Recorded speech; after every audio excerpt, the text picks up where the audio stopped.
Hey guys, അപ്പോൾ നമ്മൾ കാത്തിരുന്ന് നമ്മുടെ ലാസ്റ്റ് പബ്ലിക് എക്സാം കൂടെ ഇവിടെ കഴിഞ്ഞിട്ടുണ്ട്. അപ്പോൾ എല്ലാവരുടെയും പബ്ലിക് എക്സാംസിനെ പറ്റിയിട്ടുള്ള ഒപ്പീനിയനൊക്കെ എന്തായാലും കമൻറ്റ് സെക്ഷനിൽ കമൻറ്റായിട്ട് പറയാം.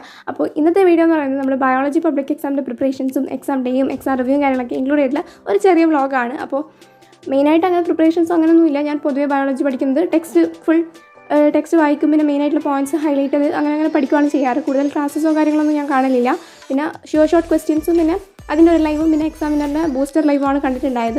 വേറെ ലൈവ്സൊന്നും ഞാൻ അധികം കണ്ടിട്ടുണ്ടായിട്ടില്ല ബയോളജിക്ക്.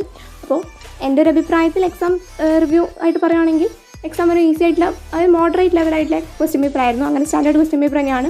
അതൊരു ടഫായിട്ടുള്ള ക്വസ്റ്റ്യനും അല്ല, ഈസി ആയിട്ടും അധികം അങ്ങ് സ്കോർ ചെയ്യുന്ന പോലെയൊന്നുമല്ല. മനസ്സിലാക്കി പഠിച്ച കുട്ടിക്ക് എഴുതാൻ പറ്റുന്ന രീതിയിൽ തന്നെയാണ് ക്വസ്റ്റ്യൻ പേപ്പർ ഉണ്ടായത്.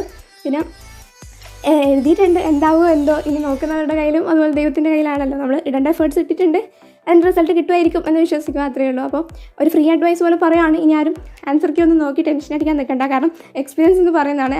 ആൻസർ കീ നോക്കിയിട്ടുണ്ടെങ്കിൽ ഉള്ള സമാധാനം കൂടി പോകും, അതുകൊണ്ടാണ്. അപ്പോൾ അതൊന്നും നോക്കി ടെൻഷൻ അടിക്കേണ്ട, വെക്കേഷൻ അടിച്ച് പൊളിക്കുക, അത്രയേ ഉള്ളൂ. പിന്നെ നിങ്ങളുടെ എക്സാമും കാര്യങ്ങളൊക്കെ എങ്ങനെയുണ്ടായിരുന്നു എന്നൊക്കെ കമൻറ്റ് സെക്ഷനിൽ കമൻറ്റായിട്ട് പറയാം. പിന്നെ വെക്കേഷൻ്റെ പരിപാടി എന്തൊക്കെയാണ് എന്നുള്ളതൊക്കെ കമൻറ്റായിട്ട് പറയാം. പിന്നെ ഇനി ഞാൻ എന്ത് വീഡിയോസാണ് നിങ്ങൾക്ക് ഷെയർ ചെയ്യേണ്ടത്, നിങ്ങൾക്ക് കാണാൻ താല്പര്യം എന്നുള്ളതൊക്കെ കമൻറ്റ് സെക്ഷനിൽ കമൻറ്റായിട്ട് പറയാം. അതായത് കുറേ ദിവസം സ്റ്റഡി ബ്ലോഗൊക്കെ ചെയ്തല്ലോ, അപ്പോൾ എന്തെങ്കിലും ഒരു ഇൻട്രാക്റ്റീവ് സെഷൻ പോലെ വേണ്ടേ. പിന്നെ എന്നെക്കൊണ്ട് പറ്റുന്ന കണ്ടന്റ് ആണെങ്കിൽ ഞാൻ ചെയ്യുന്നതായിരിക്കും. പിന്നെ നിങ്ങൾ വെക്കേഷൻ പ്ലാൻസും കാര്യങ്ങളൊക്കെ കമൻറ്റ് ചെയ്യുക. അപ്പോൾ എല്ലാവരും അടിപൊളിയായിട്ട് വെക്കേഷൻ എൻജോയ് ചെയ്യുക. അപ്പോൾ ഇത്രയേ ഉള്ളൂ. Bye bye.